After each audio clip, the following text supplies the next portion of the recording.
Hey, this is Ben Ingram, and you're about to go riding with the Braves. See who else is joining us today.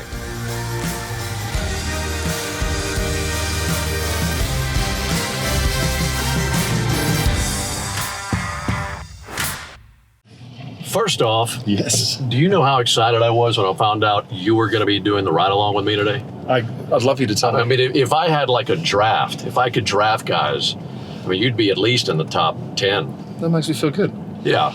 I think when it comes to what we do every single day, especially now that you're in TV, right?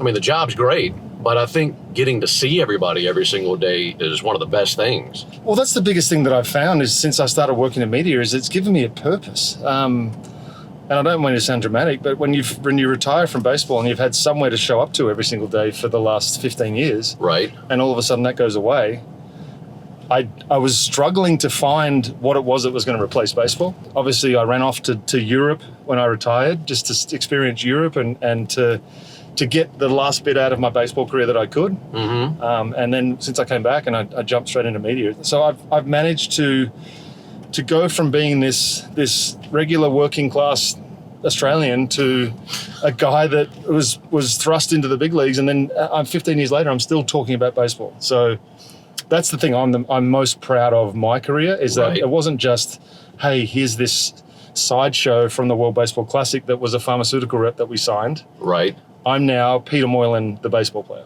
Your story is so good to me because, we talk about the World Baseball Classic and you being a pharmaceutical rep in Australia. Did you ever think that WBC was going to be the ceiling for you? Did you have a clue that maybe your stuff would be good enough to go beyond that?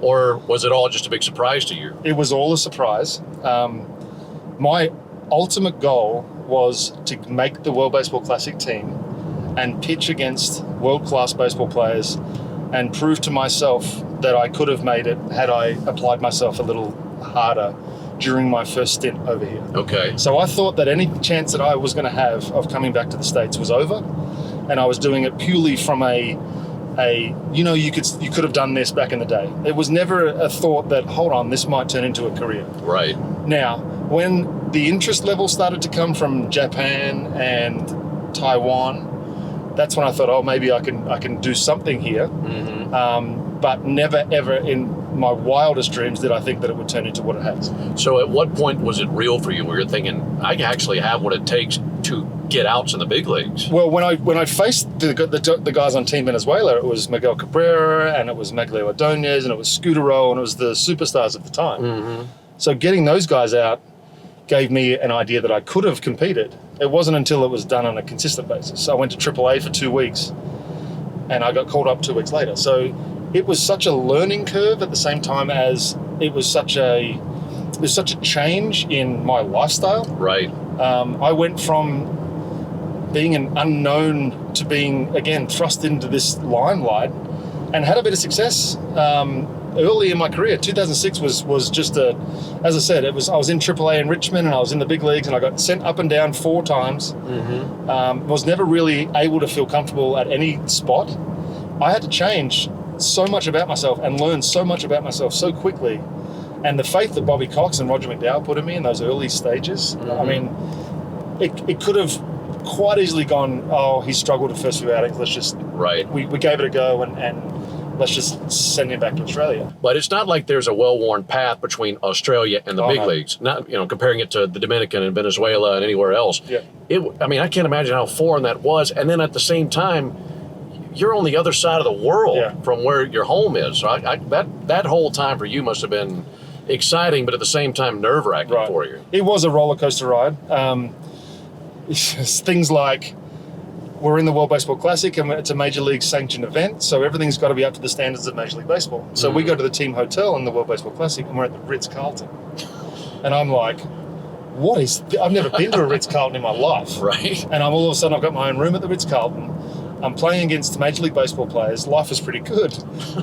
I signed with Atlanta 3 days later, and they send us to the Town Place Suites in Orlando, and I've got a roommate. So you went from the Ritz by yourself. I went from the Ritz to you're in minor league spring now, my friend. So, but even that was fun. I was rooming with Phil Stockman. I don't know if you remember Phil Stockman. Yeah, I remember Phil. So Phil and I were in the same room together, trying to find our way through the early stages of Braves baseball. But yeah, it's not just what you learn about yourself on the field, it's all the little things that you don't even think about. You got to wear slacks and shirts on the road. I had to go and buy all new slacks and shirts. I came over here, I was packed for a 2-week tournament.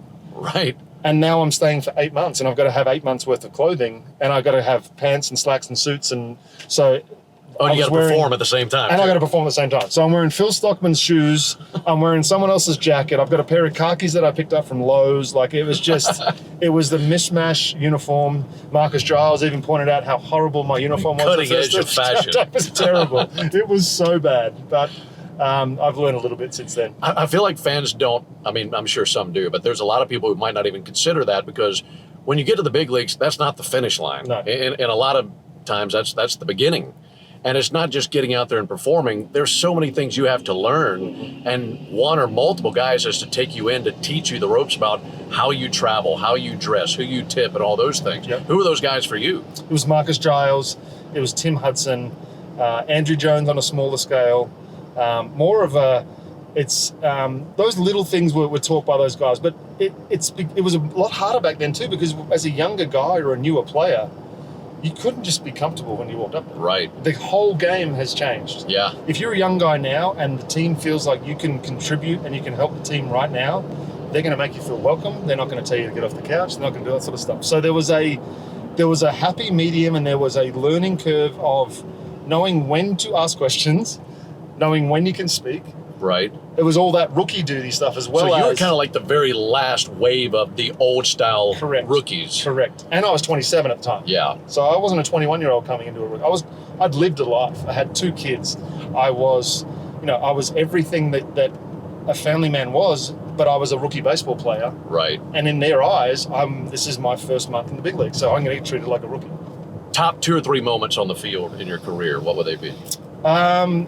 My debut was incredible. Mm-hmm. Getting the phone call from Brian Snitka in 2015, after everything that I've been through from 11 to 15, right, was one moment that not a lot of people, in fact, no one, except for my wife. I was sitting on the end of my bed, finished the phone conversation with Brian Snitka. Were you expecting the phone call? No. Okay. No, because it was August 16th or August 15th. Yeah. So I was thinking that I might have got a September call up. Okay. So 2 weeks away was my goal. Right. And then on August 16th, 8:30 in the morning, I get a phone call on my hotel phone, and it's Snip, and he's like, "Hey, they need you in Atlanta," and I was like, "Whew." Like, once I hung up the phone, I realized that I had to pack all my stuff. Yeah. But I took a moment. All your Lowe's khakis and all that stuff? Yeah, exactly. Well, by this stage, I'd actually gone to the shops. Yeah, I just had a moment. I sat at the end of my bed. I broke down in tears, because the work that it took for me to get back to that point was the hardest that I've ever worked in my life. Yeah. I had to sign a player coach deal. I was a player coach in 15. You were a huge underdog. I was like the biggest underdog. They don't sign you to a player coach deal thinking you're going to come back as a player. Right. That's the signal. You're done. They're thinking you're drinking beers in the bullpen after the game or something like that. Thank you for everything you've done. We want you to come and coach. That's effectively what that contract was. But I knew when I started throwing and I started getting my work in that I don't think I was done. My arm felt too good for me to just give up. And that was a very, very proud moment. And then Eric Hinsky's home run in the 2010 playoffs was the best moment that I've had on the field involving the Braves team. Obviously, it didn't pan out, but just that, in that moment, this was my first experience of playoffs. It was my first experience of that whole, there's only 8 teams left, so all the focus is on you, big media, big crowds, big everything. There's nothing like playoffs. That. Yeah. So that was, and we got the injury to Prado, we got the injury to Chipper Jones, we got the injury to Billy Wagner.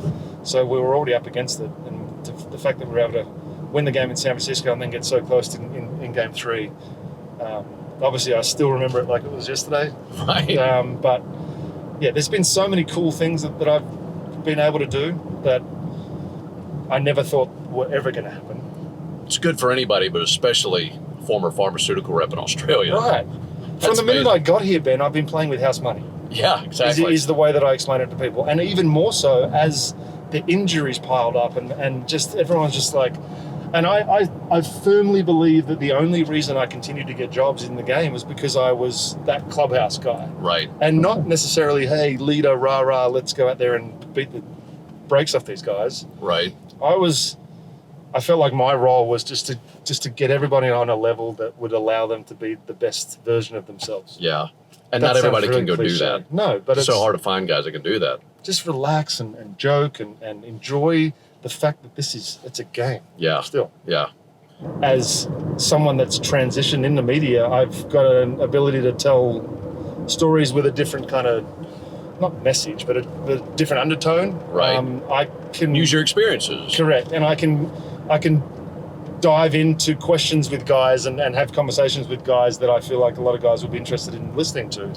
Do you want to be in the booth one day, or do you like being an analyst, or both? I don't know. I think radio, honestly, would be something that I would... Come to the good side. I just think that the stories that you guys tell on radio sometimes, for some reason you can get into them more over the radio wires. Well, baseball and the radio, to me, baseball and the radio are meant for each other. Right. And there's so much, especially with baseball, there's so much time to tell stories and get into experiences. You'd be so good at that. And yeah, I never knew that this was going to be an opportunity for me to recruit you to the good side. But now I'm taking advantage of it. Are we supposed to hate each other, TV and radio? I don't know. I don't have a feeling whether you TV or radio. I just think we get to work in booths next to each other. Exactly. I'm just in there doing whatever. Right. I hear Joe Simpson and I hear you guys tell these stories and I hear the interaction and I think it's great. And I know Chip and Jeff have the same kind of interactions, but there's a difference in radio. Plus, it's the not having to be on camera thing, too. Right, yeah. Which that eliminates half of your anxiety. With no more cameras. Exactly. But I want to stay with the Braves, obviously, because I feel like it's a great organization to be with, and I just want to be in some capacity with it. And I don't want to go national. I don't want to be on MLB Network. I don't want to be on ESPN. I want to stay in Atlanta. My home is here. I've traveled so much throughout my career as it is, and I still continue to travel so much. In the off season, I go home. When I'm here, I don't want to have to go all over the place. As soon as I get into the southern hemisphere, I turn into an Australian. Do toilets really go the opposite way? Yes, they do. Do but they really? I have a theory, and I may be wrong. I honestly think that the only reason they go that way is because they're manufactured to go that way. It has nothing to do with the gravitational pull of the hemispheres. No, I think that it's just, that's the way we make our toilets. So it's the same thing with driving. Yeah. It's the same thing with Foster's. Foster's is not an Australian beer. I just want to get that out there. Really? It is absolutely, it was in the 70s. Right. But ever since then, it's been the best marketing campaign you've ever seen. Because you drink it and you think you're having something exotic, no, I've got an Australian beer. You think beer. you're having something that came out of a cat. Right, so when you go home, yes, you fly where? Sydney? So I have to go from Atlanta to Los Angeles to Melbourne. Or you can go Atlanta to Fort Worth, Sydney, Melbourne. But the connection in Sydney is a nightmare. So you want to get Melbourne's the close. Melbourne's where I need to be. And then how far of a drive is it from there? To my house? Yeah. It would be 30 minutes. That's not bad at all. No. Is Australia really as scary as people say, with spiders and snakes and jellyfish and all this stuff that can kill you? Is that overblown? It's overblown.